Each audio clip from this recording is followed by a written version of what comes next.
Welcome to part 44 of the Kichawongdong series. In this episode, we're looking at the strike known as Yuk Soo Do, KYUCK, also known as the ridge hand. Now, it's a rather advanced technique for red belts and above.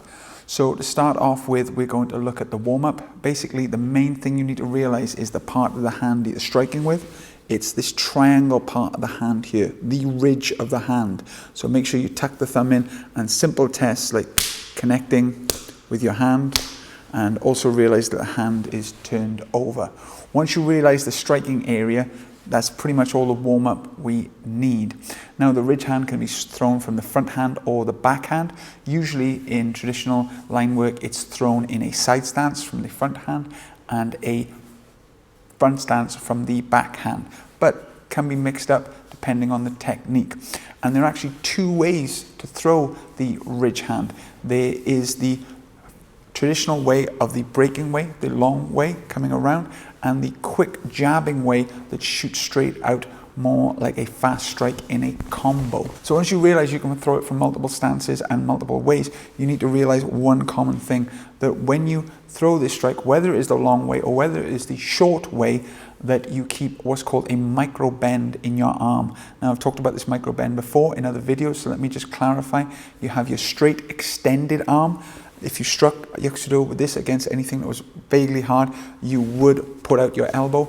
So you need a micro bend. It's not a massive bend. You literally bend your arm 1 degree, or the smallest bend possible. That is it when you are striking. And again, you can test this on pads, paddles, again on your arm with a partner, number of different ways, but basically make sure that you are keeping that micro bend.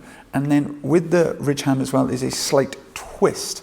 So like all strikes and all blocks, the arm twists as it comes out. So the hand is up, turns over and strikes. And make sure the thumb points a little bit further down and the hand is not level. It's slightly down, say like a 10-degree angle going inward. There's not much more to the technique now. It's the common mistakes that let us down. So number one common mistake is people have this thumb out. In fact, when you try and show this technique to junior belts, they always have the thumb out. So the main thing is to tuck that thumb, otherwise there will be dire consequences.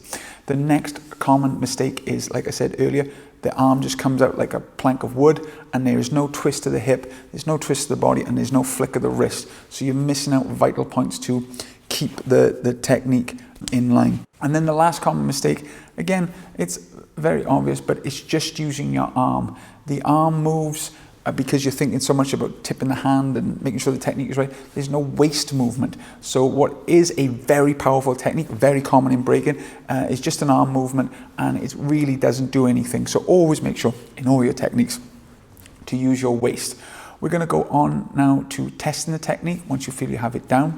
And the main test is to look at the application in the form Basai.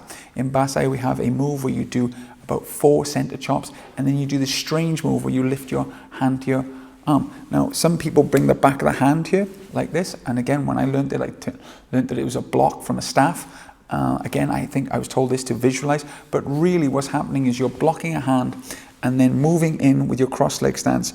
Your left hand is above your opponent's forehead as you strike the ridge hand to the back of the head here, this point of the head, and you strike that at the same time, and it can knock your opponent out. So please, if doing this with a partner, go very gently, do not hit hard, because you do not need much force. And then when you realize this and you do it again 100,000 times in your form, you will start to understand the ridge hand. But make sure you do it on both sides, as the form only teaches you one way. The next way is to actually test that your ridge hand has some power in it. So there we look at breaking. Now, when it comes to breaking, obviously do not break unless you're confident of breaking with multiple techniques first before you try this ridge hand. But again, you can use a light child board just as fun, and then a medium board, and then try it on a harder board. And if you can hit through this and rotate your waist and put all the things together, then you know the technique works. And this is why it's often used in gradings and demonstration as a test of whether the student has power in their strikes using this very powerful technique, the ridge hand. And then the third test is where you put it into combination. This is more for the fast striking ridge hand, and you have this combination of a back fist, an outside knife, an inside knife, and then the ridge hand. And you can do it quite fast, so you go back, knife, knife, ridge, and you can work that up, and there's a million other combinations you can do. But on 2 focus pads, moving around with your partner, it can be quite satisfying to move your hand and to quickly get that thumb in position for the ridge hand to make sure you're striking correctly. Thank you very much for watching this brief tutorial on the Yuk Soo Do, a very complicated technique, but again, once you've got that thumb tucked in and the flick of the wrist, the rest of it should make sense. So as always, comment below if you want to see more tutorials on techniques. Please like and subscribe to the channel. Until next month, thanks.